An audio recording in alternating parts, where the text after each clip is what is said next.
Meus irmãos, boa tarde, graça e paz do Senhor, amém? Nós vamos para a segunda parte.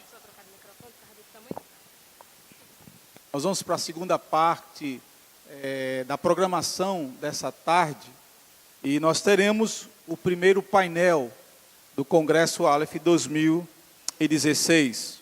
O tema desse painel, se você está com a programação, é uma igreja transformadora para o contexto atual.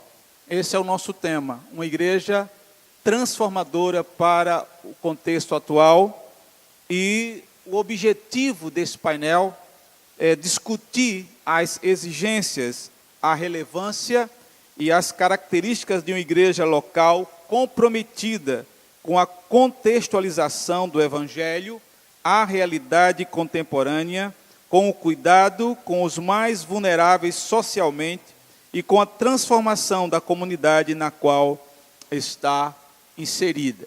E para compor a mesa, não tem mesa, mas digamos assim, a participação dessa tarde nesse painel, nós temos 3 convidados ilustres que vão participar conosco. Eu vou convidá-los primeiramente, e depois de convidá-los, a gente vai dizer qual vai ser a dinâmica, como vai se processar o painel. Queremos convidar, primeiramente, a sentar conosco o Dr. René Padilha e a sua intérprete a chegarem nesse momento. René Padilha, um breve histórico, é um dos teólogos e pensadores protestantes latino-americanos mais conhecidos em todo o mundo. Nasceu no Equador, reside em Buenos Aires, na Argentina. Concluiu seu doutorado em Ciências Bíblicas sob orientação do Dr. F.F. Bruce, na Universidade de Manchester, Inglaterra. Serviu por vários anos como secretário-geral para a América Latina da Comunidade Internacional de Estudantes Evangélicos, chamada no Brasil de Aliança Bíblica Universitária. Foi preletor do primeiro Congresso Mundial de Evangelização, realizado em 1974 na Suíça, que deu origem ao movimento de Lausanne para a evangelização global. É membro fundador da Fraternidade Teológica Latino-Americana e diretor das edições Kairos, editora ligada à Fundação Kairos. É ex-presidente internacional da Tear Fund, fundador da Rede Miqueias e autor e organizador de vários livros publicados em diversos idiomas. Queremos convidá-lo e recebê-lo com a salva de palmas nesse momento. Pode chegar.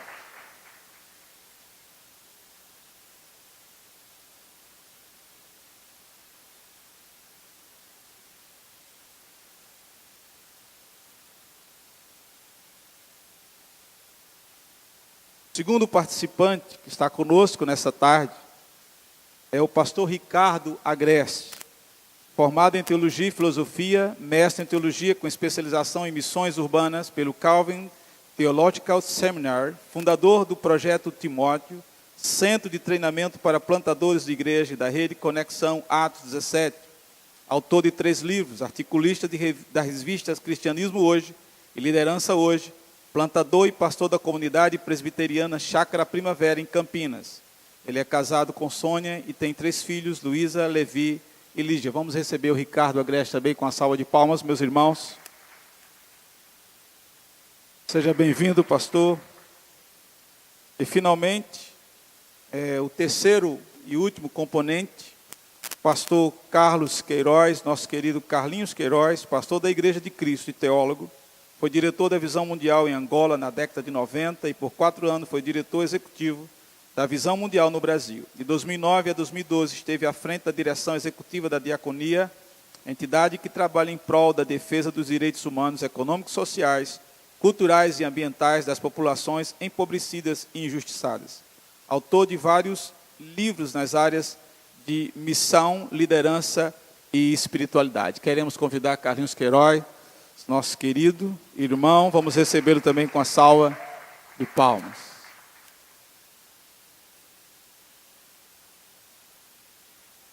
Meus irmãos, nós vamos dizer aos irmãos, a eles que estão participando e para todos que estão aqui nessa tarde abençoada, como nós vamos proceder. Nós vamos dividir o nosso painel em 2 segmentos. O primeiro segmento é o segmento que nós julgamos o principal segmento. Ele vai ter uma durabilidade, um tempo maior. E o segundo segmento, ele terá um tempo menor. O primeiro segmento, ele vai se dar com perguntas específicas que foram feitas pela comissão de metodologia deste congresso. A comissão de metodologia deste congresso se reuniu e fez uma pergunta específica para cada um dos participantes. Então, cada um deles terá uma pergunta específica que eu vou fazer.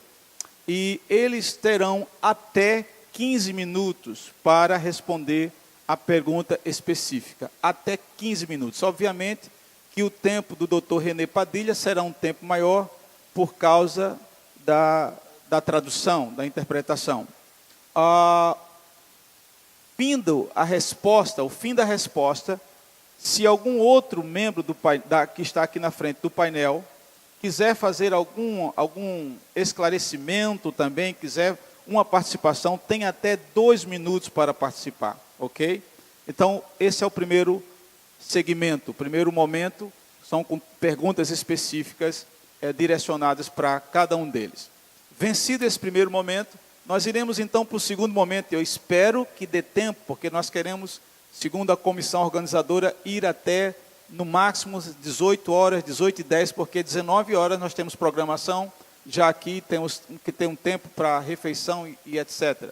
Então, o segundo momento será um momento de participação dos congressistas. Aí nós iremos abrir o microfone para perguntas, e essas perguntas nós desejamos que elas sejam dirigidas especificamente, quando você for perguntar, que você possa especificar qual é o participante que você deseja fazer a pergunta, ok? E eles terão, nesse segundo momento, 5 minutos para responder a pergunta dos congressistas, e também, nesse segundo momento, se alguém quiser agregar alguma participação, tem mais 2 minutos para a sua participação.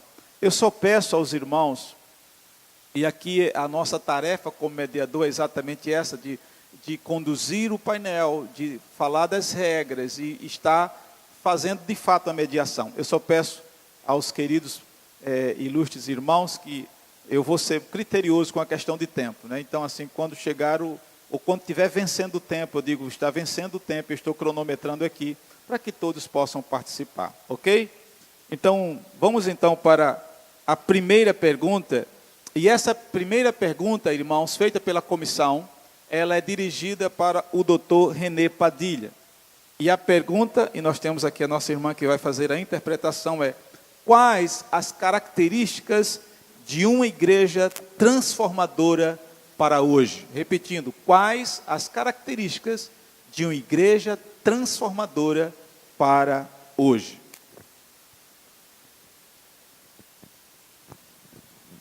Antes de contestar la pregunta, yo quisiera pedir disculpas porque no falo português.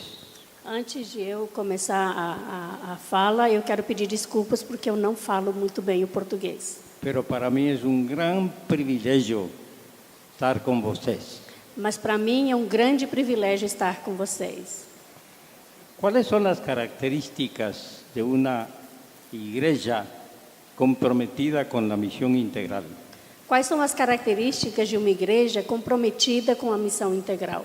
Para empezar, la iglesia tiene que entender qué es la misión integral. Para começar, a igreja precisa entender o que é a missão integral. Esa expresión comenzó a usarse en la Fraternidad Teológica Latinoamericana para mostrar que la misión de la iglesia no puede reducirse a la proclamación oral del Evangelio.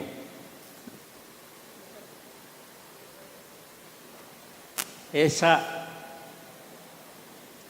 expresión misión integral Essa expressão da missão integral surgió como resultado de un problema que encontramos quienes formábamos parte de la Fraternidad Teológica Latinoamericana. surgiu como parte de um problema que surgiu dentro da faculdade da fraternidade Teológica Latino-Americana. Bueno, fue un problema que la Fraternidad Teológica Latinoamericana notó que había en las iglesias. Então, percebeu que tinha um problema dentro das igrejas.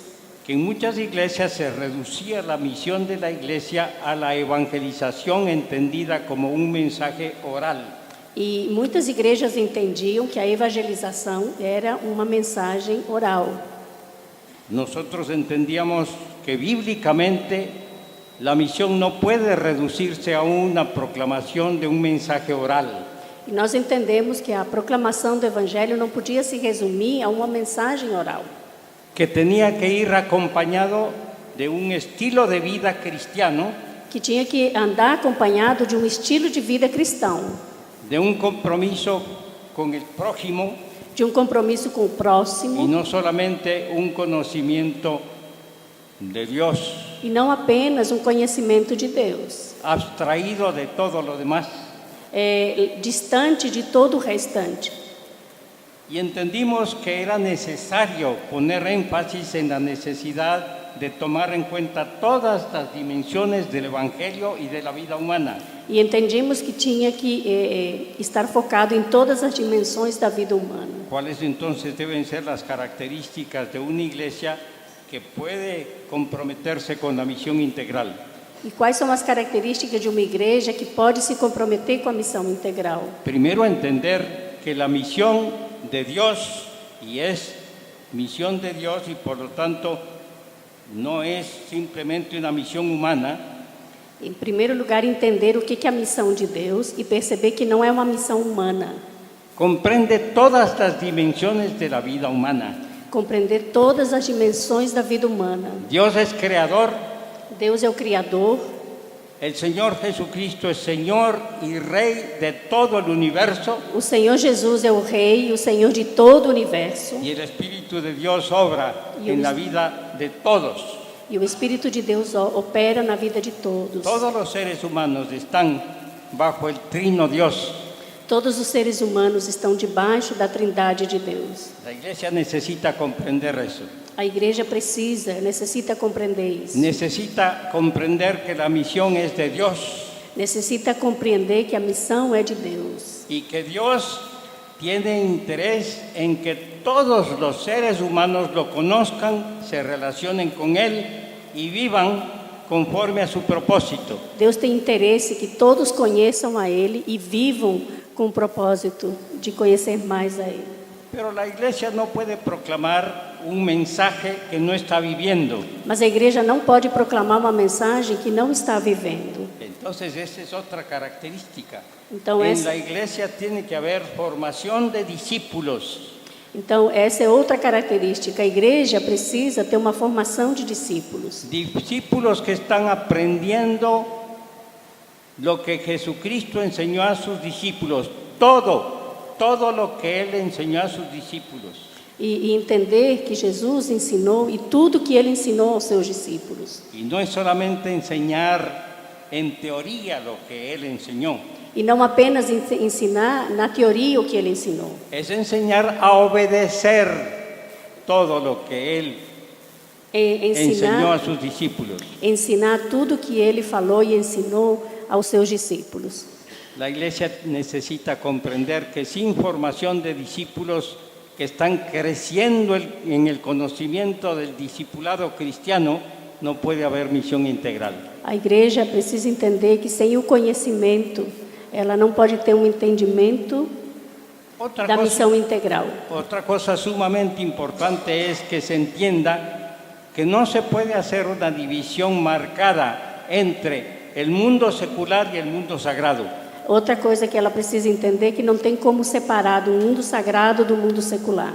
Lamentablemente, esa división se hace con mucha frecuencia. Lamentavelmente, essa divisão é feita com muita frequência. Y entonces se hace también una separación entre pastores y líderes, Então também se faz uma separação entre pastores e líderes, misioneros missionários y creyentes comunes y corrientes. e crentes comum igual a todos. Bíblicamente, la misión de la iglesia es la misión de Dios y corresponde a todos los creyentes como discípulos misioneros participar en la misión. E a missão bíblica da igreja é que todos participem desse Todo discípulo está llamado a compartir, a participar en la misión de Dios en el mundo. Todo discípulo ele precisa participar dessa visão no mundo, dessa missão no mundo. En su propia situación, Na sua própria situação, en medio de sus relaciones no meio das suas relações y en relación con su trabajo, e na relação no seu trabalho, con su familia, com a sua família, con los problemas sociales y políticos, com os problemas sociais e políticos, en relación con su participación en la vida de la iglesia. na relação da sua participação da vida da igreja. Todo cristiano está llamado a participar en la misión de Dios en el mundo. Todo cristão está chamado a participar da missão no mundo. Y hay una característica más que tiene que estar en la A iglesia, missão de Deus no mundo, desculpa. es que tiene que conocer su situación. Otro tema es que la iglesia tiene que conocer la situación en que está. Outro tema é que a igreja precisa conhecer a situação onde ela está. Los problemas que le rodean Os problemas ao redor dela y los recursos con que cuenta para hacer misión. e os recursos que ela tem, que ela pode contar para fazer essa missão. En la Fundación Kairos vimos la necesidad de entrar con un programa de capacitación de miembros para la misión integral. Na fundação, a Kairos, a necessidade de ter a capacitação. Ai, eu estou muito perdida. Capacitar pessoas para fazer a missão integral. Y uno de los temas era conocer el barrio donde estaba ubicado la sede de la iglesia local. E uma das coisas era conhecer a situação do bairro naquela localidade. ¿Cuáles son los problemas en esta situación? E quais eram os problemas naquela situação? ¿Qué pasa con los niños? ¿Qué pasa con las mujeres? O que acontece com as crianças, com as mulheres, ¿Qué pasa con los trabajadores? os trabalhadores? O que acontece com ¿Qué eles? problemas hay en el campo de la salud? Quais são os problemas na área da saúde, ¿En el campo de la educación? na educação, ¿Las necesidades económicas? as necessidades econômicas, ¿Problemas como la prostitución? problemas como a prostituição, ¿Los meninos na rua? as crianças na rua? ¿Cuál es la situación en que está una iglesia local? Qual é a situação que está uma igreja local? El diseño de la misión integral tiene que estar emparejado O desenho da igreja tem que estar para responder paralelo. a esa situación. Ele tem que estar igual nessa situação. Y termino con esto que está conectado con algo que ya dije. E eu termino com um dito que eu já falei. ¿Qué es la teología? O que é a teologia? Para algunos la teología es para los teólogos. Para alguns, a teologia é para os teólogos. Y los teólogos son los que tienen que estudiar teología y enseñar teología. E os teólogos são aqueles que querem estudar e ensinar teologia. Todos los cristianos tienen que aprender a relacionar el mensaje de Dios en la Biblia con la vida práctica. Todos os cristãos precisam entender a mensagem da Bíblia com a vida prática. Hay muchos creyentes que ni siquiera leen la Biblia. Tem muitos cristãos que nem sequer leem a Bíblia. Y entonces, ¿cómo pueden conocer la voluntad para su vida personal si no es a través del estudio de la palabra de Dios en relación con su propia situación? E como que eles vão entender a vontade de Deus, o que a Bíblia diz com relação à sua própria situação? La iglesia para hacer misión integral no necesita grandes cantidades de dinero. A igreja, para realizar a missão, ela não precisa de grande quantidade de dinheiro. No necesita recursos extraordinarios en cuanto a quienes pueden hacer misión. Ela não precisa de recursos extraordinários para fazer essa missão.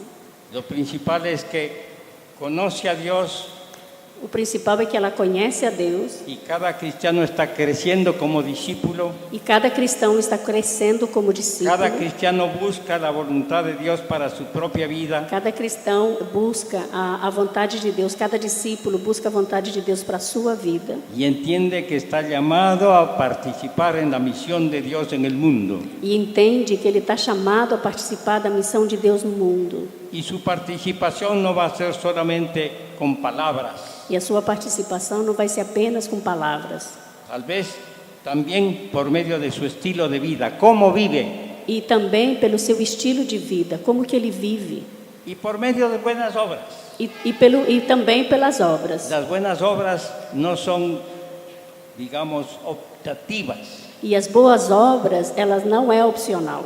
Vamos a decir mucho más sobre eso más adelante. E vamos falar mais sobre isso mais na frente. Todo cristiano está manifestando el amor de Dios por medio de hacer el bien al otro.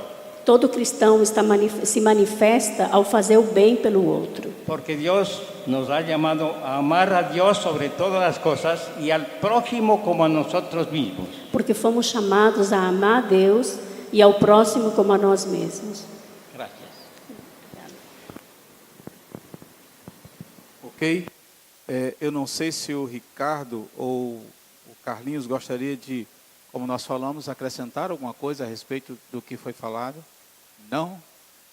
Ok, queridos. Nós vamos então para a segunda pergunta específica desse painel, feita para o pastor Carlinhos Queiroz.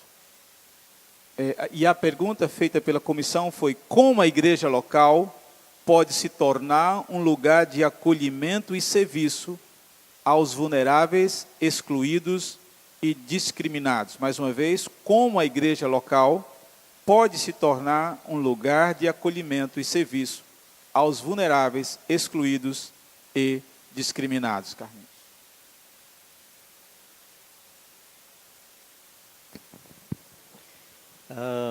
Vou me deter ao discriminado, vulnerável e excluído, né? Poderia, quem sabe, ter incluído aí os oprimidos, e os oprimidos podem ser, por exemplo, uma senhora de classe social rica oprimida psicologicamente pelo seu marido. Pode ser uma jovem, filha de pastor, numa igreja de classe média ou classe média alta, oprimida pelo pai por conta das expectativas que ele tem do seu modelo religioso, e oprime a filha ou oprime a menina como membro da igreja. Mas aí, estou tentando dizer com isso que a própria pergunta me leva a pensar nas pessoas que estão à margem da sociedade, os vulneráveis, os excluídos. Se a gente pega, só como ilustração disso, se a gente pega os dados do IBGE, as meninas negras, abaixo de 15 anos e pobres, são as pessoas mais vulneráveis da sociedade brasileira. Ou seja, se você cruza os dados, você vai ter a informação de que se a menina é negra, se ela tem menos de 15 anos e se ela é pobre, ela, no contexto brasileiro, ela é uma das pessoas que corre o maior risco de violência, de abuso sexual, de exploração sexual e por aí vai. Então, nesse sentido, as pessoas que estão à margem da sociedade, que estão em vulnerabilidade, estão excluídas, são as pessoas que vivem nas periferias da nossa realidade brasileira. A minha cidade, por exemplo, Fortaleza, tem mais de 70% de pessoas nessa condição. E Natal não é diferente. Se você for no bairro ali de Horizonte, não sei como é que é hoje Brasília Teimosa. Eu conheci Brasília Teimosa ainda no tempo das lutas e daquela resistência para não ser jogada para fora do bairro. Mas assim, só para dizer que você tem uma vulnerabilidade nessa região. Como é que é a igreja nessa região? Desculpa que a minha informação ela não é um diagnóstico, ela é um testemunho. Como é que é a igreja nessa região? Eu nasci numa região assim. Eu nasci no bairro Parque Araxá, na cidade de Fortaleza, que era o antigo Campo do Pio. Como é que é essa comunidade? É comunidade de gente pobre. A senhora que vai para a igreja, o marido é alcoolista. Tem um filho que está envolvido em alguma situação, mesmo que na minha época o roubo fosse pular o quintal do vizinho para pegar um frango, fosse coisas mais... Mas a senhora estava na igreja, ou seja, o que é que eu estou querendo dizer com isso? Que as crianças que estavam vivendo vulnerabilidade, o senhor que estava vivendo à margem da sociedade porque era alcoolista ou tinha alguma dependência, de alguma maneira, ele tinha vínculo com a comunidade, porque as pessoas da comunidade viviam do jeito das pessoas da igreja. E a igreja vivia do jeito das pessoas da comunidade. Então, não tinha nem como dizer assim, como é que a igreja faz para acolher? A igreja é a própria comunidade. Um dia desse eu estava no congresso e me perguntaram se era verdade esse meu negócio de compromisso com os pobres. Eu digo, é verdade, porque no passado eu já era o próprio pobre, então nem precisava dizer que eu era comprometido com o pobre, que eu era o pobre. Hoje eu estou numa outra esfera social, aí eu tenho um certo compromisso de me aproximar, e claro, sem discriminação de outras classes sociais, inclusive respeitando ministérios que atendem a outra classe social. Mas como a pergunta fala de vulnerabilidade, esses são os mais vulneráveis. A pergunta é, como é que a igreja faz? Eu acho que um exemplo bíblico que a gente tem para isso é a igreja para quem Tiago escreve. Tiago escreve para uma comunidade que ele chama as 12 tribos de Israel, possivelmente usando uma expressão cultural judaica para referir-se à plenitude do povo de Deus. Quando Tiago escreve para essa comunidade da igreja em dispersão, ele está falando de uma comunidade que é discriminada, que está à margem da sociedade. Ele mesmo diz, vocês não são os ricos que exploram vocês, não são eles que tiram o salário de vocês, então você tem aí uma comunidade que é seguidora do Jesus Cristo de Nazaré, que vive essa experiência, e ela não é diferente dos outros que estão à margem da sociedade, porque ela é essa própria comunidade que está à margem da sociedade. Com isso, o que é que eu estou querendo dizer? Que as igrejas que estão na periferia, elas nem precisam perguntar isso, porque ela é assim mesmo. É tanto que eu poderia pedir aqui a alguns pastores, e eles iriam dar o testemunho junto comigo. Algumas comunidades dessa que eu visito, tem 2 homens na porta, 1 ou 2, para controlar quem entra, porque a igreja é tão da comunidade que o bêbado entra, o doido entra, todo mundo entra, então tem que ter um cara ali controlando a entrada. Enquanto as outras estão dizendo assim, o que é que eu faço para ele entrar? Esse outro está dizendo, o que é que eu faço para ele não atrapalhar o culto, né? Então, eu lembro de um momento de escola dominical que nós tivemos que parar porque um cara com problema, com surto psiquiátrico, entrou e começou a pular em cima dos bancos, e não era nem um exagero pentecostal não, nem evangélico ele era loucura mesmo, né? E situações, né? Tinha o pastor Magalhães que, se estivesse pregando, ele dizia assim, ele foi dependente de álcool, então ele dizia, se passar alguém me avisa que eu vou buscar na rua. E não precisava avisar. Se ele estivesse pregando e visse o cara cambaleando, ele parava o sermão, ia lá e trazia o cara para dentro da comunidade. Então, eu estou querendo dizer para você o seguinte, as igrejas que estão na periferia, elas, por natureza, já são acolhedoras porque esse é o jeito dela.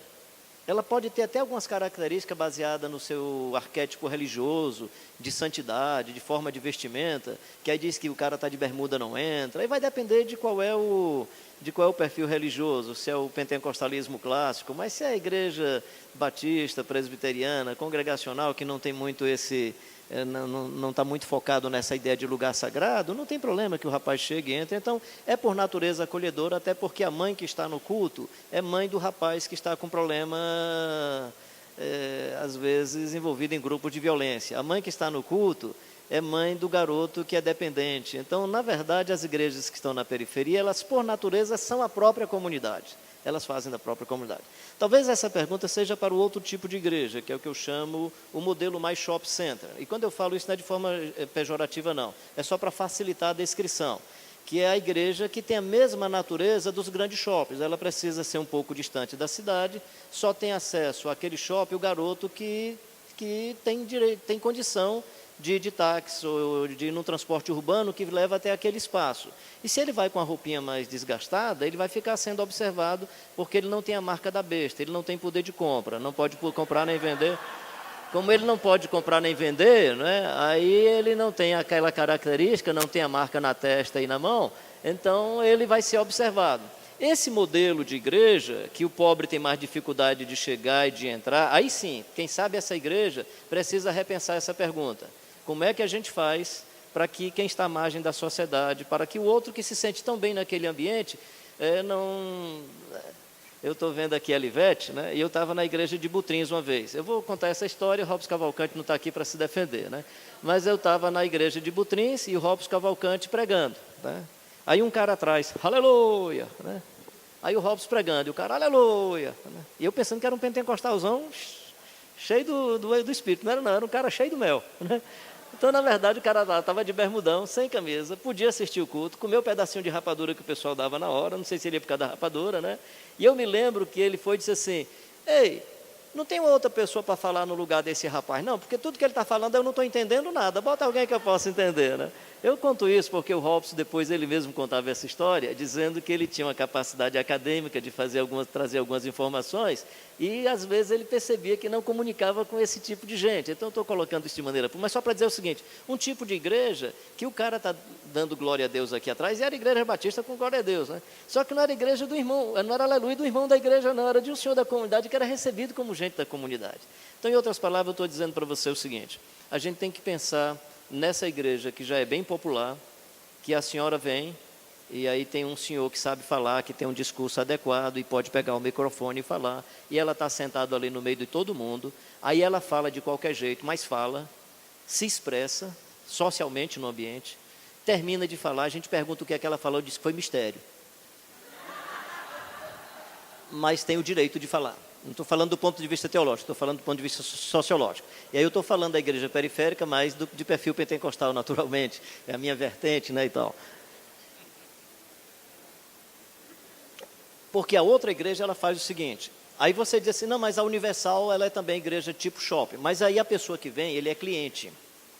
Ele é consumidor. E aí consumidor, ele cabe em qualquer mercado. Então, por isso que, nesse sentido... A Universal tem um outro tipo de comunicação e um outro modelo que não me parece, aliás, não é que me parece, é que é um modelo onde a religião se transformou em objeto e você conseguiu pegar as dimensões subjetivas e manufaturou essas dimensões subjetivas da alma e transforma isso no mercado onde o excluído vem, mas não para ser defendido, ele vem para ser explorado, porque ele é um consumidor, ele é um cliente. Nesse aspecto, a estrutura é muito parecida com as outras, também de classe média e classe média alta. O que eu creio que é diferente é o produto que é oferecido. Então, uma transforma o produto religioso num grande negócio, numa empresa de mercado, numa indústria da fé, e consegue cativar esses clientes, mesmo que eles sejam os oprimidos, os que estão à margem da sociedade. Do ponto de vista do acolhimento naquele mercado, eles se sentem bem porque eles estão na praça do negócio. Eles estão na praça do negócio. O outro modelo... ela não consegue porque, graças a Deus, o cara não é cliente. Ele vai vir e deve chegar como irmão. Mas quando ele chega como irmão, ele não acha que o outro é irmão, porque o outro é meio diferente. Ele tem uma linguagem diferente, ele tem uma estética diferente, ele tem um jeito diferente. Eu presumo, eu estou falando de realidades da minha infância, adolescência, de senhoras que diziam, e eu posso entrar aí. Quando dizem, eu posso entrar aí, eu me lembro que já era no templo novo que o pessoal construiu, que já era mais bonito. O outro, quando eu digo assim, que entrava qualquer um, que quebrava, que atrapalhava o culto, engraçado que era num templozinho pequeno, muito simples. Quando o outro templo começou a ter uma outra característica, o próprio design, a própria arquitetura, já cria uma distância desse que está à margem e alheio à sociedade. Do outro lado, o que eu quero dizer também é o seguinte, qual é a nossa, então, uma segunda opção? Não somos a igreja peregrina, como a igreja para quem Tiago escreve, nós somos a igreja em Corinto. Aí os ricos têm que respeitar os mais pobres e não ser egoístas, que aí comem muito e deixam o outro com fome, ao ponto de que tem alguns que estão morrendo e alguns que estão doentes e morrendo, né? Pode olhar aqui nesse texto, você pode fazer outras interpretações, mas eu faço aí uma interpretação socioeconômica pura e nua como está o texto. Por que tem gente com fome que está morrendo e está doente? Porque os outros são egoístas. Então, esse egoísmo gera uma discriminação e um processo de repetição da opressão das pessoas que estão à margem da sociedade. O que é que a gente pode fazer? No nosso caso brasileiro, eu acho que acolher essas pessoas com as suas mazelas, com as suas dificuldades, abrir as portas das nossas igrejas e se aproximar dessas pessoas para que a igreja, especialmente de classe média e classe média alta, possa interpretar melhor os códigos do Evangelho nessa convivência com os pobres. O pobre tem o Evangelho para nos converter, se ele não tem, ele tem a cara da manjedoura, ele tem a cara do jegue, ele tem a cara da desprezível Nazaré, ele tem o jeito da pequena Belém Efrata. O pessoal da sociologia, o pessoal da pedagogia vai falar sobre para os pobres, pelos pobres, com os pobres. Eu acho que a gente precisa, quem sabe, começar a trabalhar o como os pobres, que é o que Jesus faz. Sendo rico, se fez pobre. E aí a encarnação, o processo de encarnação, no meu entendimento, é um jeito como os pobres, com a metodologia do pobre, com o jeito do pobre, com a pedagogia do pobre e com a probabilidade de transformação a partir do pobre. Porque do jeito que está, nós não transformamos. Porque quem está levando o mundo à miséria é o grande intelectual. Quem mexe são os sacerdotes do mercado. Esses grandes sacerdotes é que estão gerando essa miséria que está aí.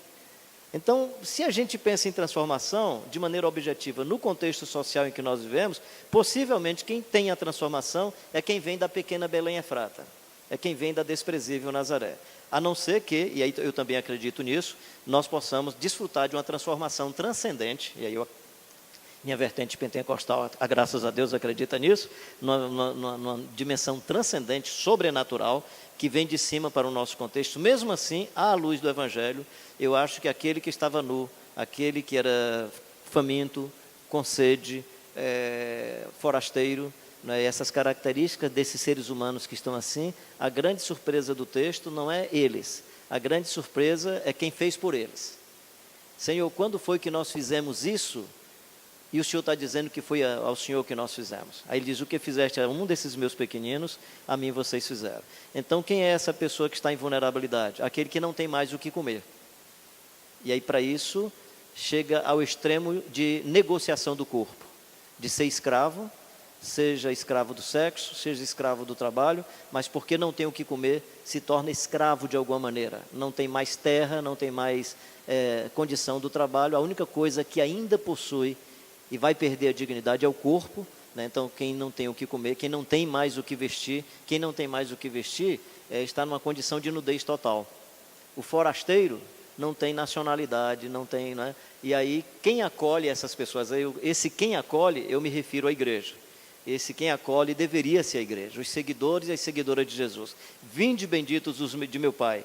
Então, esse critério de quem acolhe, quem está à margem da sociedade, é a nossa igreja. Eu acho que a nossa igreja, no sentido amplo de povo de Deus, né? É o povo de Deus. Eu espero que o povo de Deus tenha essa sensibilidade, que possa lutar no Brasil contra toda forma de exploração contra crianças e adolescentes, que possa defender todas as crianças e adolescentes que estão em situação de vulnerabilidade. As mulheres, no nosso contexto, especialmente no nosso contexto nordestino, elas são oprimidas e discriminadas, e acho que a gente precisa ter um jeito na igreja de maior acolhimento. Eu já estou ficando de barba branca e tal, então os idosos, né, precisam ser melhor acolhidos, as crianças precisam ser acolhidas como são acolhidas no Evangelho do Jesus Cristo de Nazaré. O idoso, pelo menos, tem um referencial econômico com a sua aposentadoria. A renda per capita da criança é sempre zero. Sempre zero. Um dos critérios da Visão Mundial, por exemplo, dizer que vai apoiar a criança, foi baseado nesse critério de que a criança sequer tem algum tipo de renda per capita, especialmente as crianças pobres. Especialmente as crianças pobres. Para essas, Jesus diz, deixai vir as minhas criancinhas e não as impeçais, porque das tais é o reino dos céus.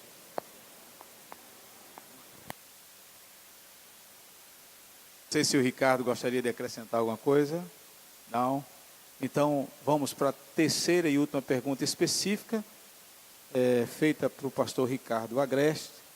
E a pergunta é a seguinte, Ricardo. Por que o segmento evangélico brasileiro tem crescido, porém não se percebe maiores transformações na sociedade? Bom, primeiramente eu queria dizer que eu estou me sentindo um menino aqui, porque quando eu ainda era pré-adolescente, o Dr. René Padilha já era conferencista em Lausanne.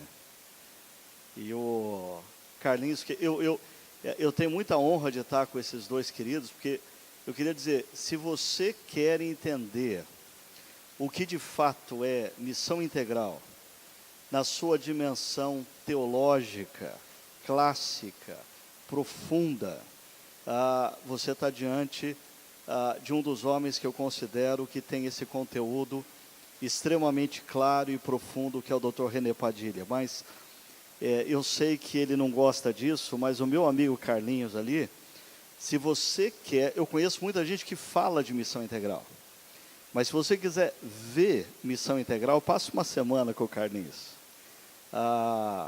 Ele para mim é assim, a encarnação dessa proposta que muita gente diz defender. E o Carlos Queiroz é alguém que inspira, porque ele é alguém que torna as palavras em prática de vida. Isso é inspirador para mim, viu? Por isso que toda vez que eu encontro com você por aí, eu dou um abraço bem apertado, que eu quero ver se, te abraçando, eu consigo ficar um pouquinho mais parecido com você, viu? Eu aperto bem apertado ele para ver se passa um pouquinho, né? Mas vamos lá, já perdi uns 3 minutos aí. Por que que a igreja brasileira cresce, mas não transforma? Eu diria, na minha opinião, é uma análise pessoal minha, primeiro porque o evangelho pregado em muitas das nossas igrejas é um pseudo-evangelho. Nós temos um crescimento numérico de membros de igreja, mas não necessariamente um crescimento numérico de discípulos de Cristo no Brasil. O evangelho pregado em muitas das nossas igrejas é um evangelho, primeiro, altamente narcisista, segundo, consumista, terceiro, individualista. Narcisista, porque enfatiza o eu.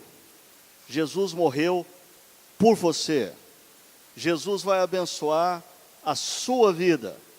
Deus quer fazer de você um grande homem. E a gente sai tudo assim com essa visão, que nós somos os salvadores do mundo, e nos esquecemos que o Salvador do mundo é Jesus, não somos nós. Consumista, porque como já disse o Carlos, as pessoas vêm para receber, as pessoas vêm para serem abençoadas, as pessoas vêm para ouvir um bom sermão e consumir um pregador. Se nas igrejas presbiterianas, batistas, as pessoas consomem pregação, consome o pensamento de grandes pregadores, nas igrejas mais de linha avivada, as pessoas consomem arrepio. Elas vêm para sentir arrepio. Se arrepiou 3 vezes durante o louvor, Deus estava presente. Se não arrepiou, hoje Deus não estava presente. Alguma coisa aconteceu que Deus não está... Deus é provedor de arrepio. Uma igreja desse tipo não vai transformar a sociedade. E uma igreja individualista, a partir dos seus próprios grandes líderes. Se nós pegarmos no Brasil hoje, que 25% da população se diz evangélico, mas talvez 20% desses 25% são liderados por 5 ou 6 grandes homens, que são a expressão desse evangelho que eu estou dizendo que está presente nas nossas igrejas. São indivíduos narcisistas que promovem o consumo e altamente individualistas que ficam voando para cima e para baixo no mundo nos seus jatinhos particulares, e o povo adora. O povo adora, porque esse é o homem de Deus. Porque o sujeito voa, e ainda o sujeito quer me justificar que ele viaja em jatinho, ele tem um jatinho particular e ele viaja em jatinho particular, porque como ele é um homem de Deus, existe muita batalha espiritual contra a vida dele, e se ele entrar num voo comercial, ele vai colocar em risco a vida das pessoas que estão no voo comercial. Então ele tem que voar de jatinho particular, porque se o diabo resolver derrubar o jatinho dele, só morre ele e o bando dele. Ainda quer me convencer que ele tem jatinho particular porque ele é altruísta, né? Mas uma segunda razão por que a nossa igreja brasileira cresce, mas não transforma, ainda baseado muito nesse pseudo-evangelho. Esse pseudo-evangelho tem uma liderança com uma visão missiológica islâmica. Sim, deixa eu explicar isso. Na visão desses grandes líderes do evangelho, entre aspas, do Brasil, a nossa missão é alcançar 51% da nação. Se nós alcançarmos 51% da nação, nós vamos eleger um presidente da República. E nós vamos ter a maioria do Congresso Nacional. E aí, nós vamos votar as leis que nós queremos, eles vão ter que nos engolir. Quem faz isso é o Estado Islâmico. Isso não é cristianismo. Essa é a forma de transformação de uma sociedade islâmica. E muitos dos nossos evangélicos acreditam que o Brasil vai ser diferente se nós alcançarmos 51% da população, tivermos a maioria do Congresso Nacional e determinarmos por lei que a partir de hoje ninguém pode ser homossexual, ninguém pode encher a cara, ninguém pode fazer o que a gente considera, ninguém pode divorciar, está proibido divorciar, e ninguém vai divorciar. Essa é a ética islâmica, não é a ética da espiritualidade cristã. Terceira razão por que nós crescemos e nós não transformamos. Aí, deixando um pouco essa dimensão desse pseudo-evangelho e trazendo a responsabilidade para aqueles que também se consideram relativamente sadios, eu diria que o nosso evangelho tem uma ausência de ética e responsabilidade social. Ética e responsabilidade social. Eu não sei se é um aspecto cultural brasileiro ou se é de todo ser humano em qualquer cultura, mas na medida em que a gente se sente importante, gradativamente a gente começa a achar que pequenos detalhes da lei servem só para os outros, não para nós que já somos importantes e ultrapassamos aquele estágio rudimentar da lei. Por exemplo, no Brasil, muitas vezes um juiz não estacionar naquele lugar é uma lei para os outros. Ele coloca o carro dele ali, se o guardinha chegar, ele mostra a carteira dele e diz assim, eu só vou até ali e já volto, ou seja, a lei só funciona para os outros, né? Só que dentro dessa teologia dos filhos do rei, a nossa igreja evangélica brasileira é desprovida de ética individual e responsabilidade social, porque muitas vezes nós nos achamos filhos do rei. Nós não fazemos o básico, por exemplo, o grupo evangélico aumenta de 5% na década de 70 no Brasil, para 25% agora em 2015. Aumentou também o número de deputados federais evangélicos, mas a incidência de corrupção, e alguém já disse que a ala evangélica do Congresso Nacional talvez seja a ala mais facilmente comprável. Falta no nosso evangelho ética e responsabilidade social. Uma igreja que só lê o Novo Testamento e acha que a lei de Deus dada para o seu povo, uma igreja que só batiza, mas não faz o que Jesus disse, que é ensinar a guardar tudo o que ele disse, é uma igreja que vai crescer numericamente, mas nunca vai transformar uma sociedade. Quarta razão, ausência do conceito de vocação. E aqui eu diria, tanto para a igreja que está mais voltada para as camadas mais baixas da população, para o pobre, como as igrejas de classe média, classe alta. Por quê? Nós somos um povo altamente influenciado e impactado pela teologia católica romana sobre o trabalho. E dentro da teologia católica romana, o trabalho é um castigo, o trabalho é uma pena, o trabalho é fruto do pecado. Por isso, nos estados medievais católicos romanos, os sacerdotes e os nobres não trabalhavam. Trabalho é coisa para quem está pagando os seus pecados na história. E eu percebo que mesmo quando nós trabalhamos com as camadas mais pobres da população, não existe neles a consciência de que, e aí eu vou puxar a sardinha para o meu lado da teologia reformada, mas a consciência de que através do trabalho nós glorificamos o Deus que nos salvou. E através do nosso trabalho nós estamos participando da redenção de todas as coisas. As pessoas pobres das nossas igrejas precisam ouvir acerca disso e trabalharem com mais alegria, trabalharem com mais excelência, buscarem a glória de Deus através do seu trabalho. Mas o que dizer das pessoas de classe média e classe alta, que muitas vezes trabalham tão somente para acumular salário e acumular riqueza? Eles precisam ouvir do Evangelho que nos salva para. O Evangelho nos salva para.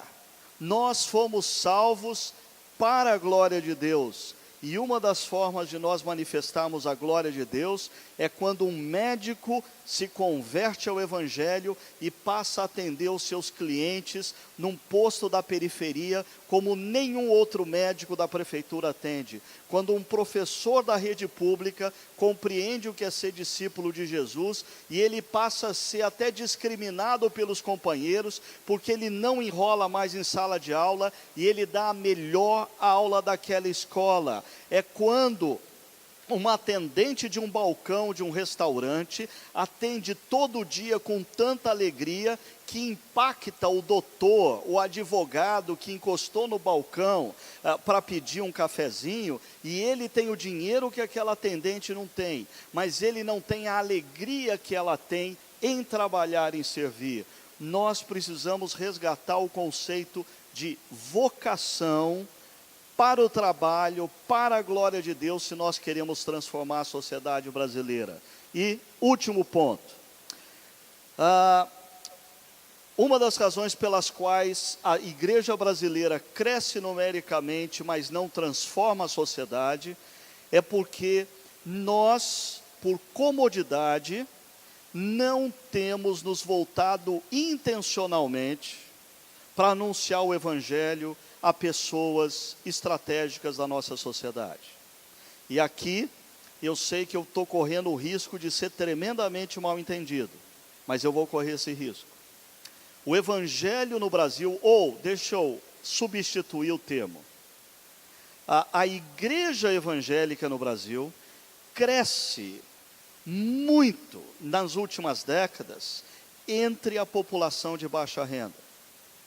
Mas nós, cristãos, temos um profundo medo de evangelizarmos aqueles que têm o domínio e o poder sobre as máquinas da opressão.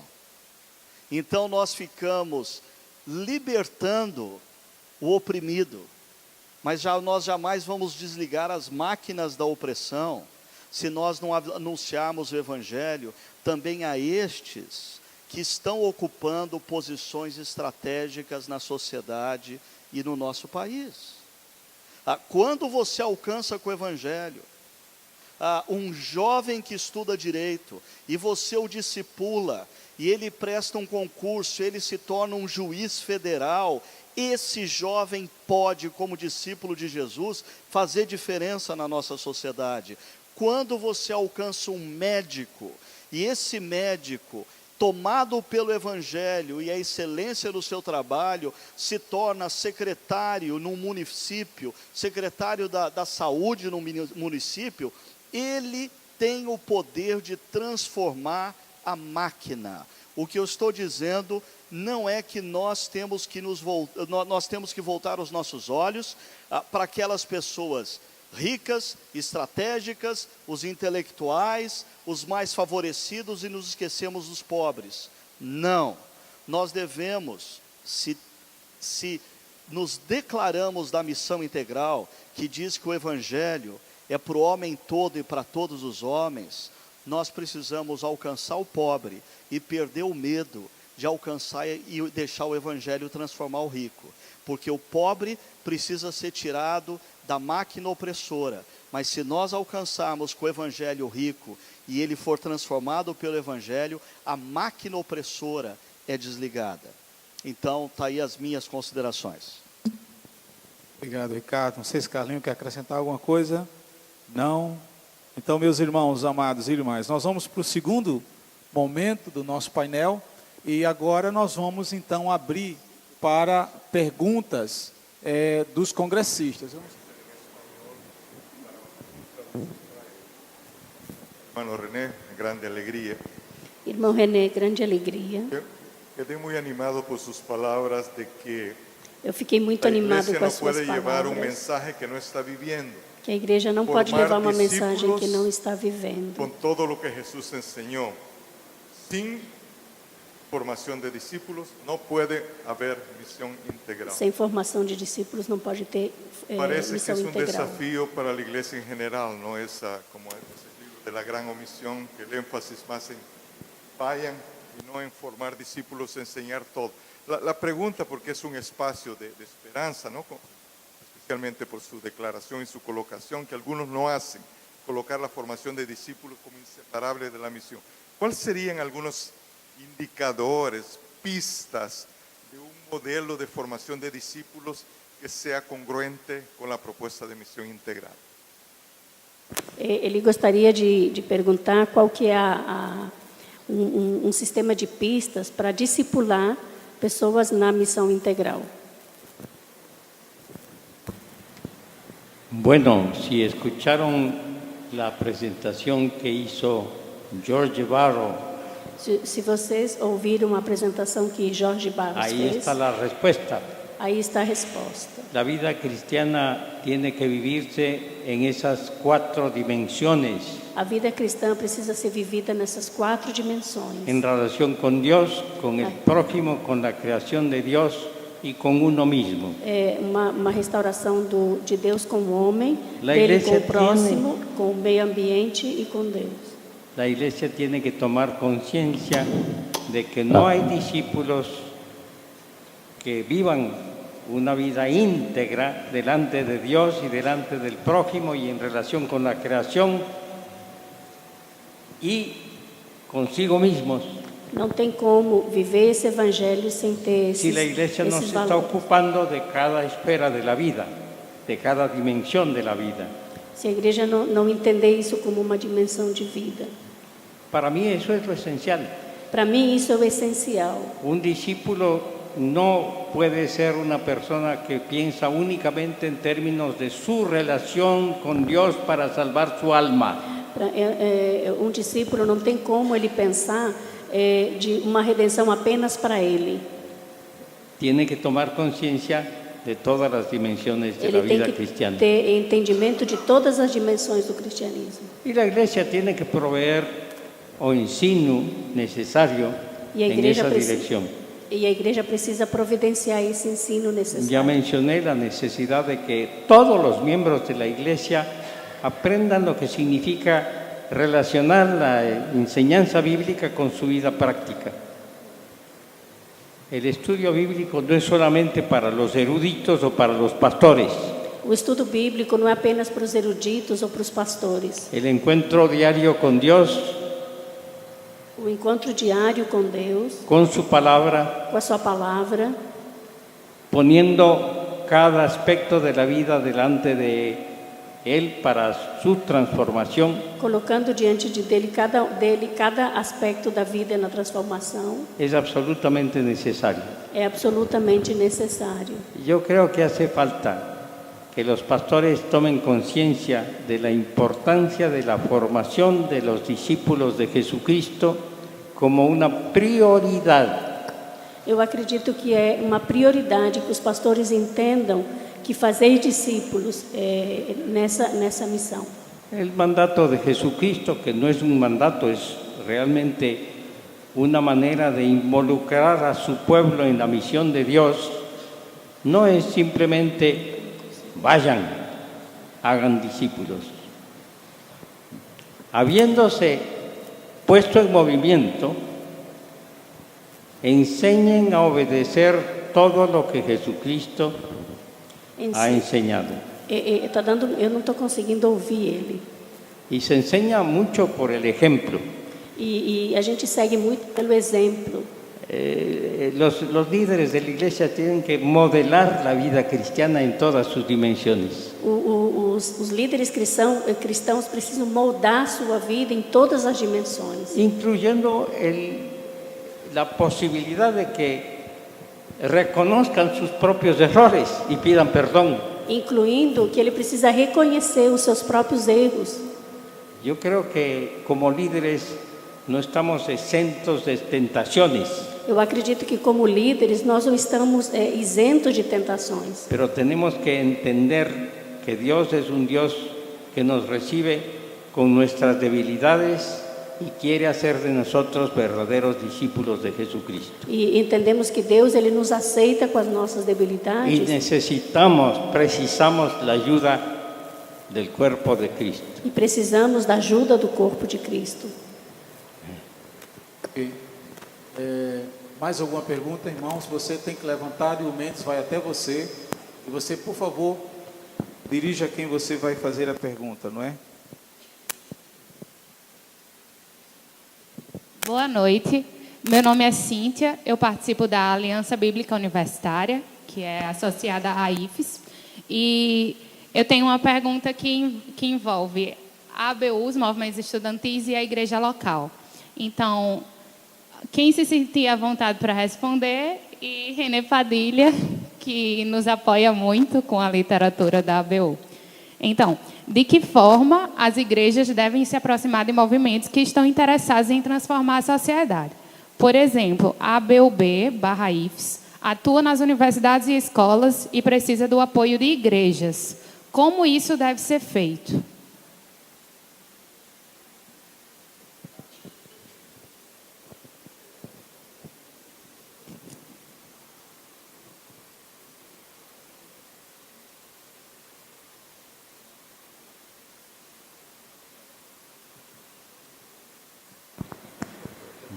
Bueno, yo tuve el privilegio de trabajar con el movimiento estudiantil por muchos años Eu tive o privilégio de trabalhar com o movimento estudantil por muitos anos.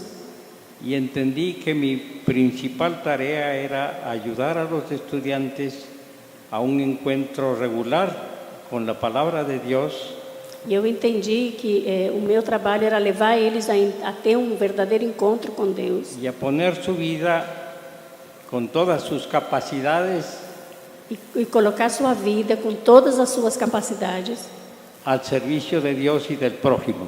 ao serviço de Deus e do próximo.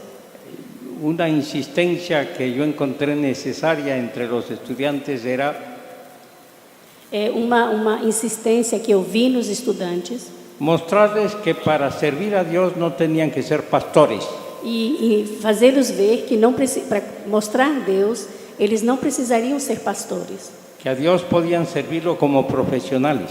e que eles podiam servir a Deus como profissionais. Nunca olvido algunas de las conversaciones con estudiantes que querían dejar la universidad para entrar en un seminario. Numa conversa com alguns estudantes, eles queriam deixar a universidade para entrar no seminário.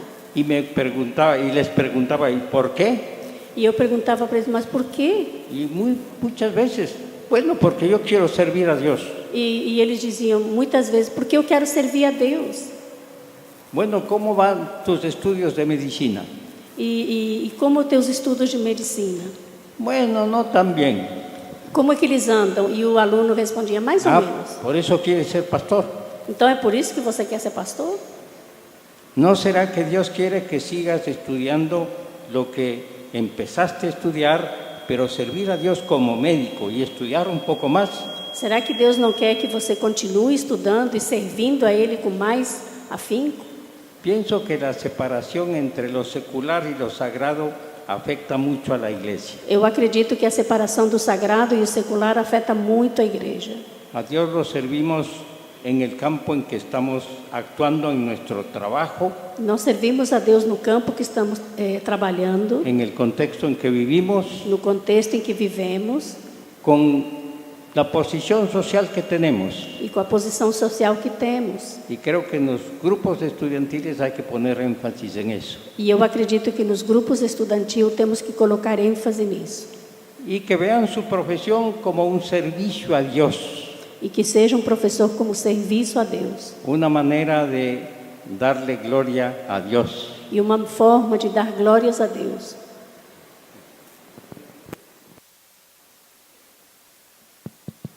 Eu não sei se eu posso ajudar em alguma coisa, porque o que eu entendi da pergunta da jovem é talvez como... Cadê a jovem? É como aproximar a igreja, é isso? ok? Como aproximar a igreja de movimentos estudantis como o que ela citou, a Aliança Bíblica Universitária Brasileira. Eu não sei se o Ricardo ou o Carlinhos, como pastores, poderiam acrescentar mais alguma coisa em relação ao que o Dr. René Padilha já falou, para responder especificamente a pergunta que eu entendi que ela fez.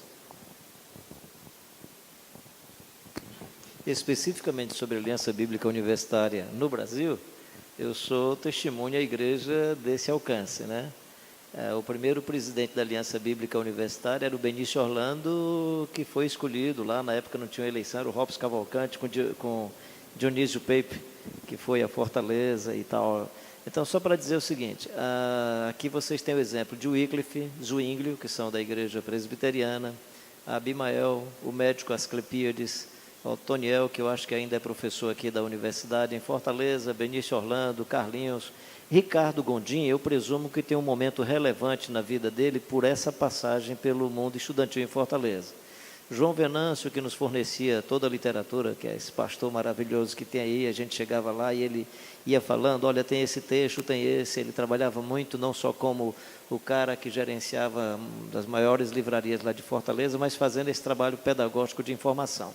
Qual era a dificuldade que na época nós tínhamos? Na década de 70, se suspeitava de todo o movimento mais alegre, que batia palma, que diziam glória a Deus, um aleluia. Então a ABU, a Aliança Bíblica Universitária, na época, teve a dificuldade com a igreja, em alguns locais no Brasil, por conta de se achar que a ABU tinha algumas, digamos, inspirações de vertente carismática, pentecostal, como queira chamar, no movimento luterano, Valdisto Ernagel, com esse tipo de experiência também, ou seja, estava acontecendo no Brasil muitas coisas interessantes a partir do movimento estudantil. O que eu queria dizer para vocês é o seguinte: primeira coisa, nós fomos muito bem acolhidos pelos líderes, pelo menos na nossa experiência, fosse aqui em Natal com o pastor Antônio Gomes de Andrade, com o pastor da Igreja Presbiteriana Independente de Fortaleza, Samuel Munguba, Ademai Pagli, ainda no começo, ou seja, as igrejas batistas, o Toniel Martins, que davam uma acolhida muito grande a toda essa moçada, porque havia todo um receio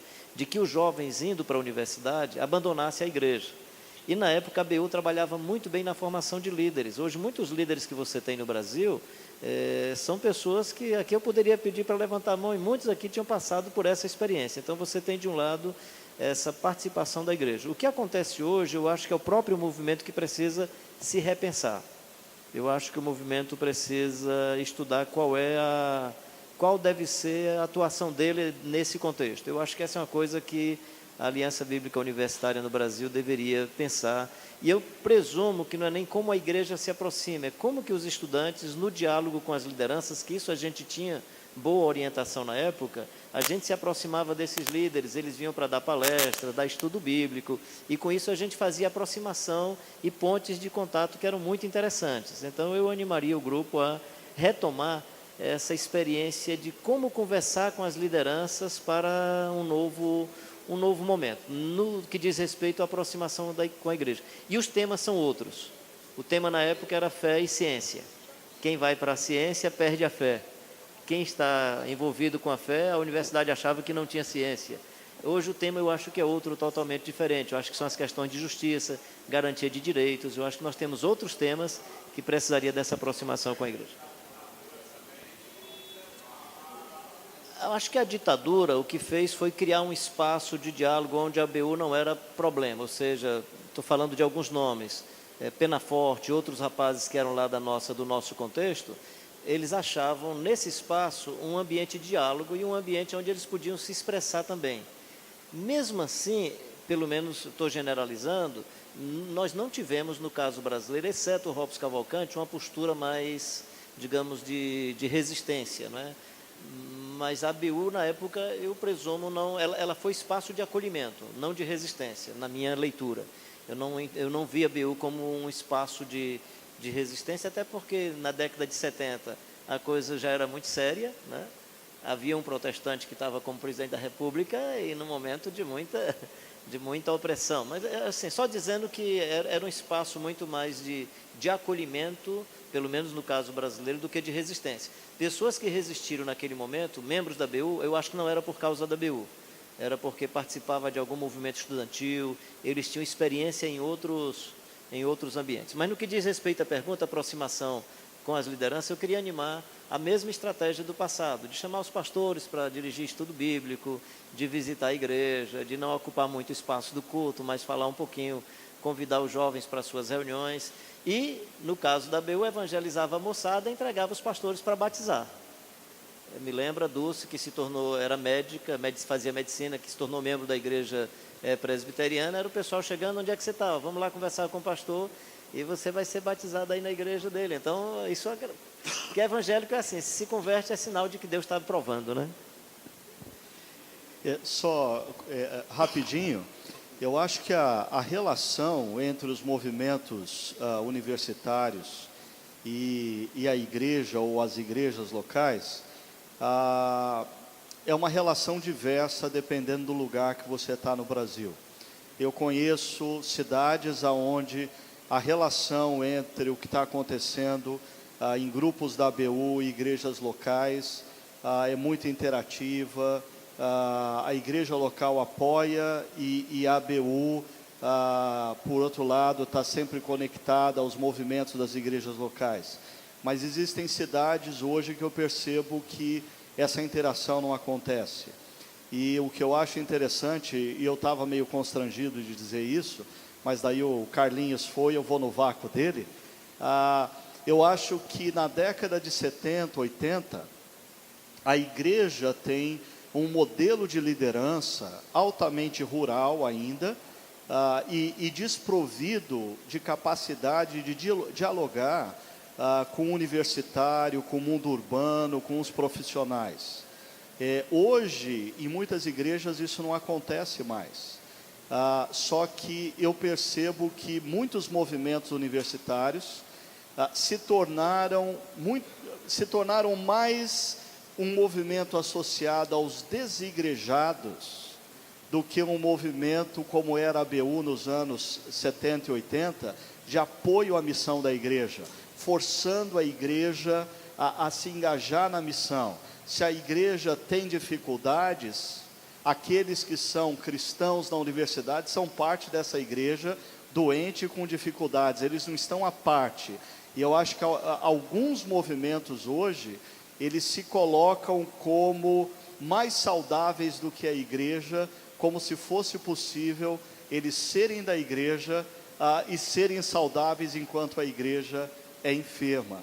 Eu acho que o movimento precisa se mover um pouco mais na direção das comunidades locais, porque nos anos 70 e 80 não existiam pastores que conseguiam dialogar com a realidade do estudante universitário.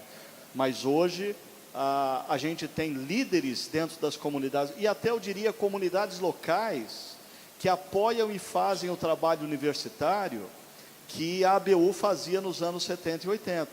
E para mim essa é uma crise dos movimentos para-eclesiásticos. Eles surgem para preencher um vácuo da igreja. E quando a igreja preenche aquele vácuo? Eles conseguem dizer: aleluia, eles não precisam mais da gente, a gente pode parar. Eu não estou dizendo que a ABU tem que parar de jeito nenhum, eu só estou dizendo que essa é a crise de identidade de muitos movimentos para-eclesiásticos. Eles começaram porque tinha uma lacuna na igreja que não cumpria a sua missão. A igreja cresceu, atentou e hoje cumpre aquele seu papel. Mas o movimento se tornou uma instituição que precisa ser mantida. Então a igreja passa a ser um inimigo e não mais uma parceira. E aí complica a coisa. Tá? Ok, obrigado, Ricardo. Mais alguma pergunta, irmão? Você levante ali atrás, está aí na frente. Aí o rapaz ali atrás, Mendes, depois desse, ele já levantou o braço também. Você pode fazer sua pergunta? Direcione para a pessoa, por gentileza, querido. Eu gostaria de fazer para o Ricardo Agreste. Meu nome é William, sou presbiteriano de Minas Gerais. Dá uma alegria ver que tem muitas pessoas de cunho reformado aqui. Só que, principalmente dentro da igreja presbiteriana, esse é um assunto muito debatido da missão integral, com diversas críticas a respeito. E eu queria saber o que você pensa disso. Se essas críticas você julga ser justas, e o que pode ser feito para mudar essas críticas. E, por fim, como se dá a relação com a missão integral na Chácara Primavera? Ok. Obrigado pela pergunta. Eu queria só iniciar dizendo o seguinte. Eu acho que a gente está vivendo um momento histórico em que me parece muito assim, eu me lembro daquele personagem, eu acho que é da Alice no País das Maravilhas, que usa conceitos, mas ele dá o significado que ele quer para os conceitos, e aí a coisa começa a virar uma confusão. Então, por exemplo, eu tive uma experiência há uns 3, 4 anos atrás, de ir falar numa organização que estava fazendo uma semana teológica, uma organização altamente conservadora, e tinha lá outros preletores, e aí me perguntaram acerca da missão integral. E eu confesso que às vezes eu não tenho tempo para acompanhar tanta gente que fica falando coisa na internet. Eu acho que quando você está engajado na missão, você não consegue acompanhar tudo o que está acontecendo. E alguém me perguntou sobre o que eu achava da missão integral, e naquele ambiente eu achei tão normal eu falar, bom, eu me considero da missão integral. E aí eu percebi assim, todo mundo pulando para trás, e foi pela primeira vez que eu notei que o conceito missão integral tinha mudado.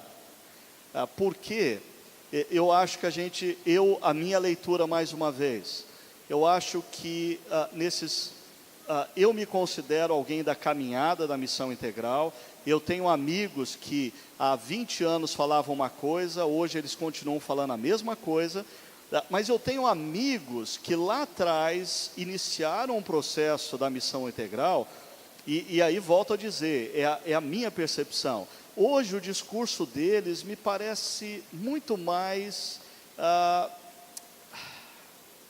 teologia da libertação do que missão integral, mas eles chamam de missão integral. E aí os fundamentalistas batem em quem é da missão integral, dizendo que missão integral... Eu falo, mas peraí, você sabe o que é missão integral? Então hoje a gente está vivendo um verdadeiro... a necessidade de se redefinir conceitos. Antes de você dizer, eu sou da missão integral, defina a missão integral, como o pastor, o doutor René Padilha, como o Jorge definiu a missão integral.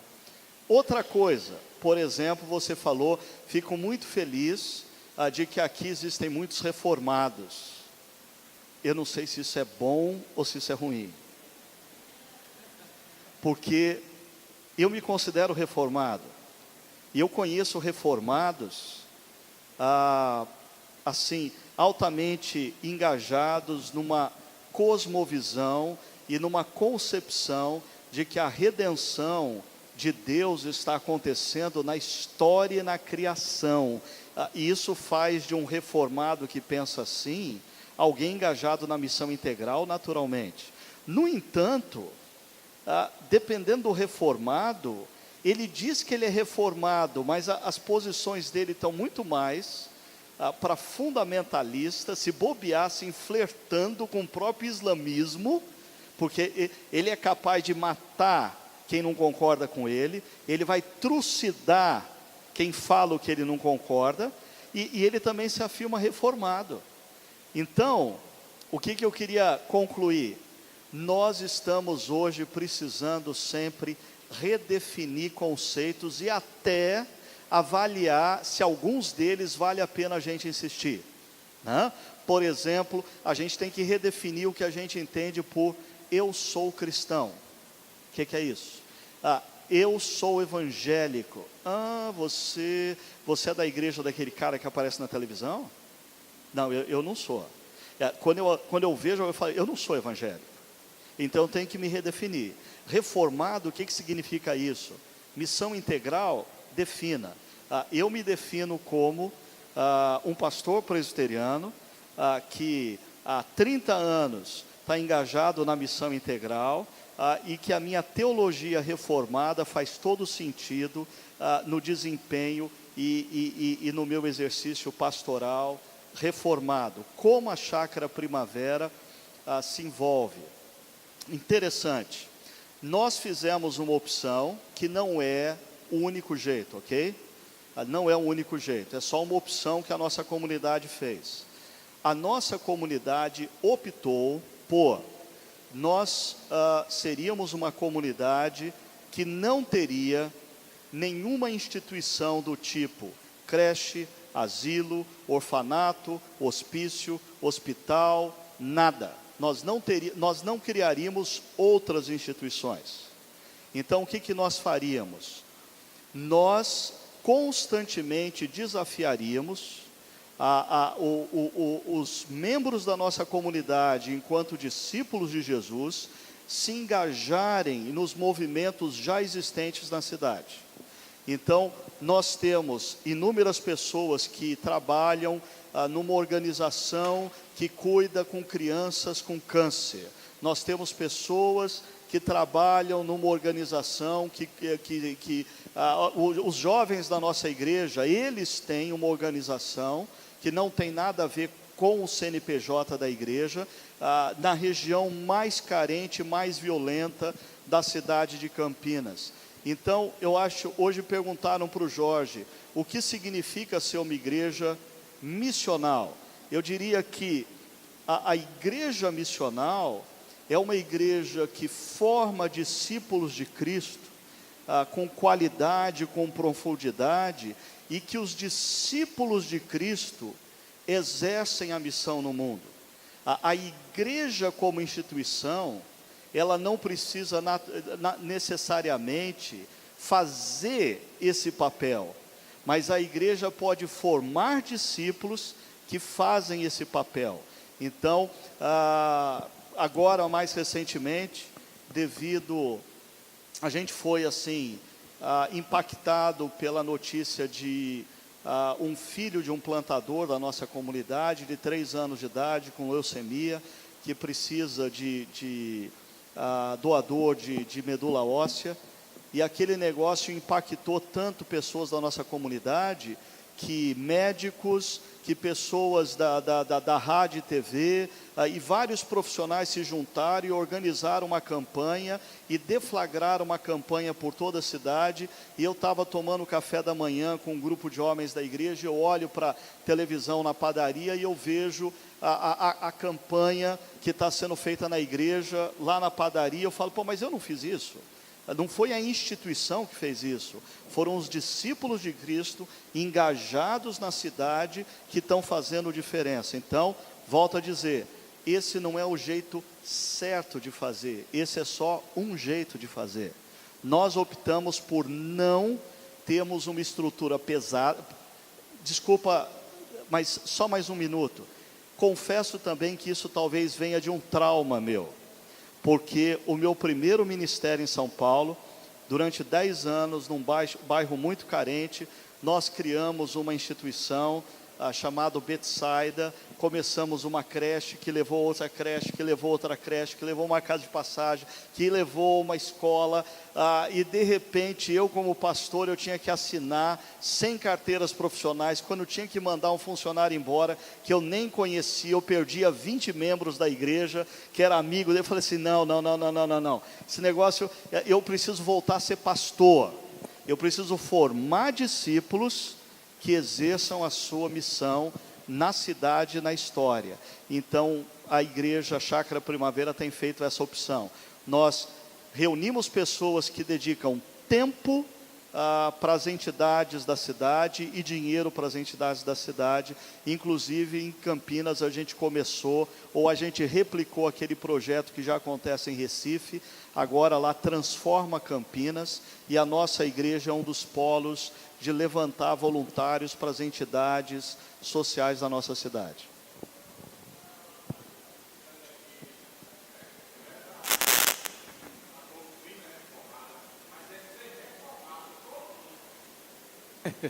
Meus irmãos, a gente, pelo avançado do horário, e para não ter prejuízo na programação de logo mais, a gente vai, só um rapaz pediu, ou foi uma moça lá atrás, ele levantou a mão, então, somente ele, eu peço a compreensão de vocês. Ela também pediu, bem antes, então, só eles dois agora, para a gente concluir. Por favor, querido. Boa noite, eu me chamo Davi, eu sou missionário da Prosertão, que é uma missão que visa trabalhar na zona rural do Nordeste do Brasil. E a minha pergunta é o seguinte: a gente encontra muitos casos, né, da dificuldade da expansão do reino na zona rural do sertão.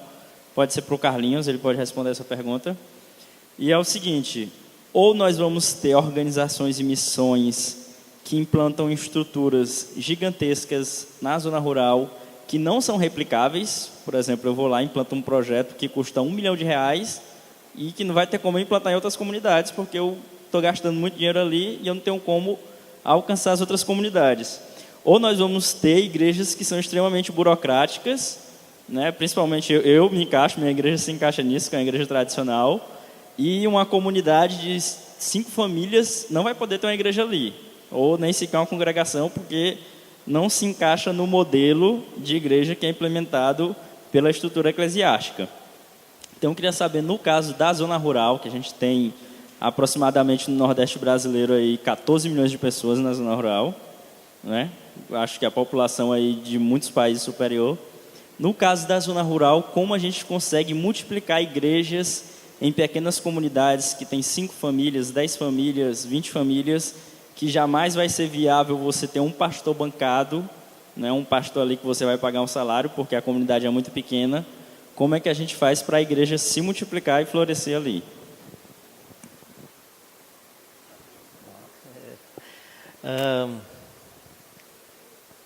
A igreja, vou citar a Igreja de Cristo, vocês conhecem, muitos aqui do Rio Grande do Norte, ela é muito grande, especialmente no semiárido nordestino. Quando a gente fala zona rural nordestina, você tem o Agreste, que não é o Ricardo, né? Você tem o Agreste, você tem a zona da mata e você tem o semiárido. Litoral, zona da mata, Agreste e semiárido. O semiárido é a situação mais complicada e mais difícil de sobrevivência, mesmo que hoje se saiba que tem tecnologias de sobrevivência no semiárido, principalmente com a chamada agricultura orgânica e familiar, prioritariamente com criação de caprinos, os reservatórios de água subterrâneos, que não são os açudes que têm maior evaporação de água. Então você tem hoje já algumas alternativas de sobrevivência. Pensando em igreja, aí eu posso dizer uma coisa que aconteceu. Meu pai não sabia, não estou dizendo que tem que ser assim, então como é que aconteceu com ele?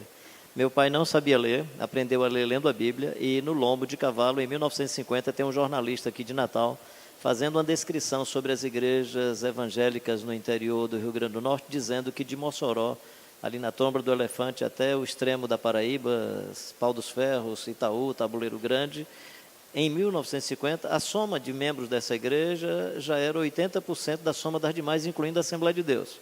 É só você ter uma ideia. Por exemplo, a Pudi, que é uma cidade de 50 mil habitantes, a Igreja de Cristo tem 30 templos e mais de 3 mil membros. A Panha Peixe, quem conhece, que é um distrito de Caraúbas, tem uma festa lá no dia 30 de novembro, que é uma festa cultural, que reúne mais de 5 mil pessoas. O que é que eu estou querendo dizer? Homem simples, montado a cavalo, que fazia culto de manhã ou à tarde ou à noite, com vaqueiro, com cangaceiro, com todo mundo, né? Numa linguagem muito simples, respeitando mulheres, homens, crianças e todas as pessoas. É possível que aqui tenha alguém, não sei, mas a Igreja de Cristo, no processo migratório da década de 60 e 70, migrava sempre o pessoal para Fortaleza, acompanhando os dados do IBGE, Recife e depois Natal. Todas essas igrejas, você vai ter líderes, médicos ou líderes na própria comunidade, exercendo a vocação pastoral, vindos dessa região. O que é lamentável é esse processo migratório, ou seja, a falta de condições de sobrevivência na sua localidade gera esse processo migratório que está na cultura nordestina, na música do Luiz Gonzaga, enquanto a minha vaquinha tiver o couro e o osso e o chocalho pendurado no pescoço, eu vou ficando por aqui, que Deus do céu me ajude, só deixo o meu cariri no último pau de arara. Ou seja, a despeito do processo migratório, essas comunidades conseguiram se instalar bem. O que eu lamento dessas comunidades, lamento hoje, na época não, na época elas eram muito resistentes, elas lutaram pelo seu espaço de culto, elas lutaram para que os seus defuntos, seus mortos, tivessem um cemitério para ser enterrado com decência, elas lutaram para que a escola pública pudesse atender os filhos dos evangélicos, elas lutaram pelo direito à terra, até a década de 40 e 50, especialmente no engajamento com as chamadas ligas camponesas. Então, eu queria animá-los ao seguinte: se é a questão da evangelização, que seja com pessoas da própria localidade. Essa é uma característica que, pelo menos que acontece na nossa denominação, geralmente o pastor é da própria localidade, eles são treinados na própria localidade, eles são animados a manter um estilo de vida muito simples, a não ser pesado às suas comunidades. Em geral, são pessoas que, além de uma ajuda mínima, eles têm alguma outra forma de sobrevivência paralela à sua vocação ministerial. Isso dá a eles um tipo de condição, inclusive, de interdependência na relação com as lideranças locais, que geralmente são oligárquicas, nós sabemos disso. Como é que a gente rompeu com a oligarquia das igrejas locais? Fazendo com que os líderes da localidade tenham alguma outra forma de sobrevivência e não dependam economicamente da grande família que domina a comunidade local. Então, acho que tem algumas coisas por aí. Uma outra coisa, assim, animar a esse tipo de musicalidade e poesia nossa nordestina.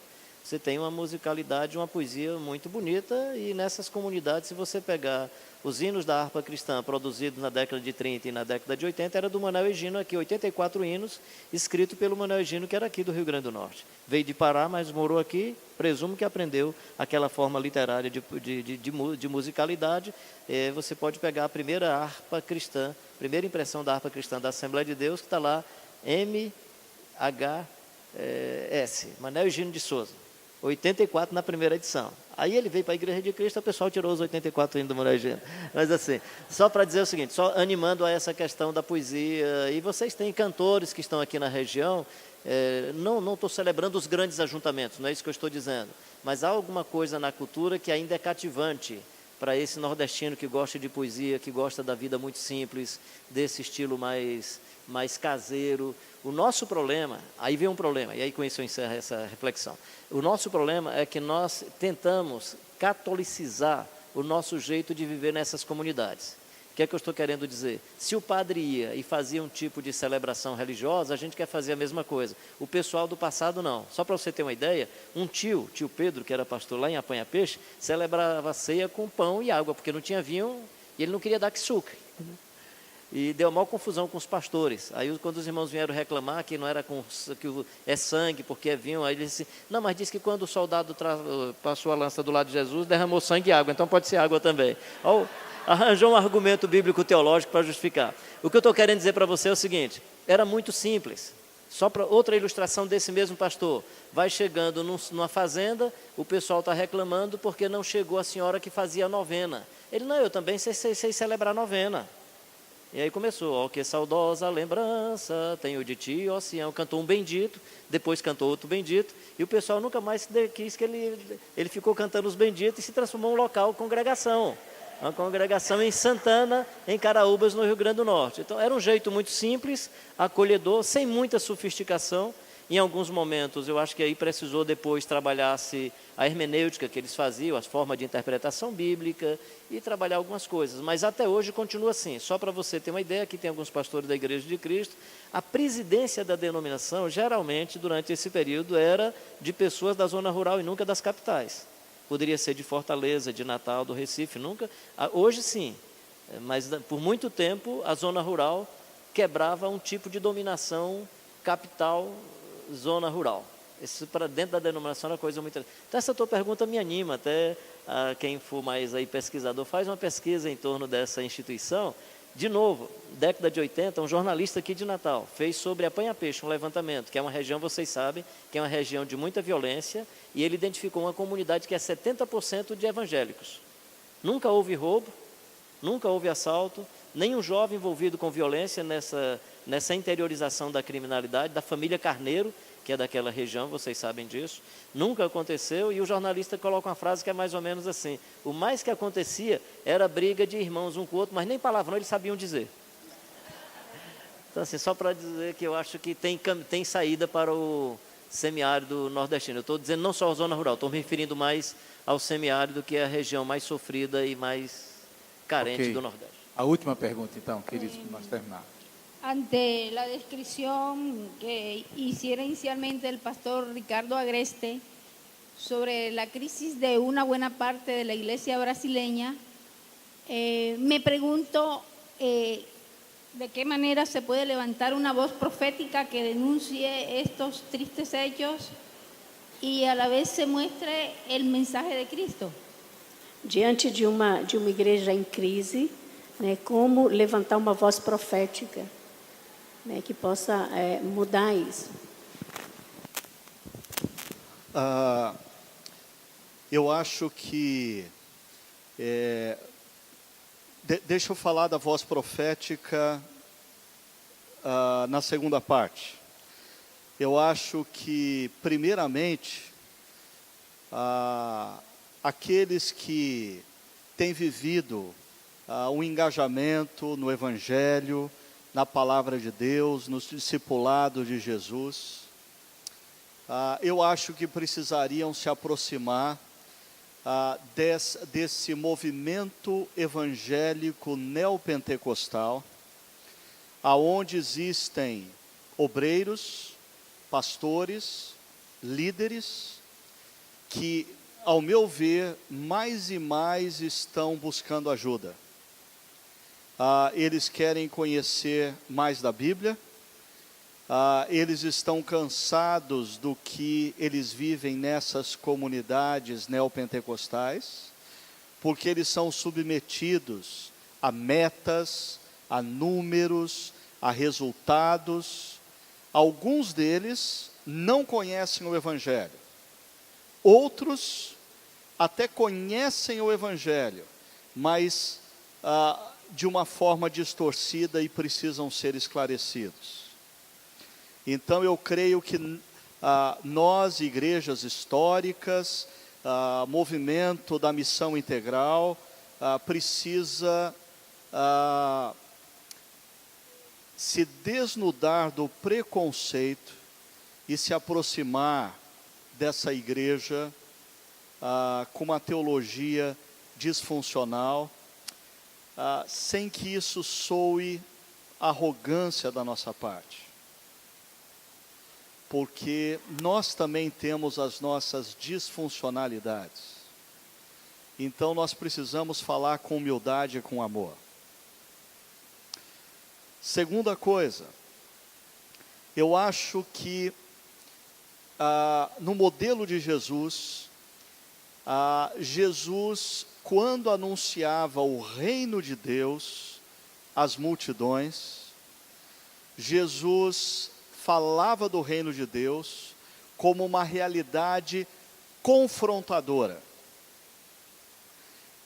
E aqueles que não estavam vivendo essa realidade eram chocados e confrontados.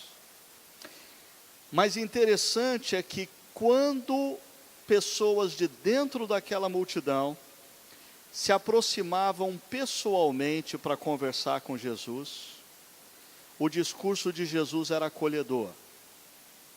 Nicodemos é um fariseu, mas Jesus acolhe. Mateus era um publicano, possivelmente rico, mas Jesus o acolhe. Então eu creio que na minha caminhada na igreja evangélica brasileira, eu tenho conhecido líderes que confundem ser profeta com pregar de maneira dura, de forma que não exista espaço para pessoas se arrependerem. Então, se nós profetizamos contra aqueles que estão oprimindo as classes pobres, nós não podemos fazer como Jonas, que prega esperando que eles não se convertam. E quando eles se convertem, ao invés de nós acolhermos, nós saímos amargurados com Deus, porque nós não queríamos que eles se convertessem. Então a nossa voz profética, ela precisa ter espaço para uma postura de acolhimento àqueles que compreendem o Evangelho, se rendem ao Evangelho e desejam seguir a Jesus.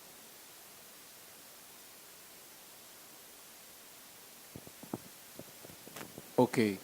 Meus irmãos, nós vamos terminar nesse momento por causa do horário. Então nós queremos agradecer ao pastor Ricardo Agreste, ao Dr. René Padilha, a Carlinhos Queiroz pela participação e a nossa querida irmã tradutora. Eu queria pedir que vocês pudessem aplaudir mais uma vez os nossos irmãos e os nossos profundo agradecimento, queridos, viu? Então nós vamos voltar às 19 horas, salvo engano, para a primeira plenária.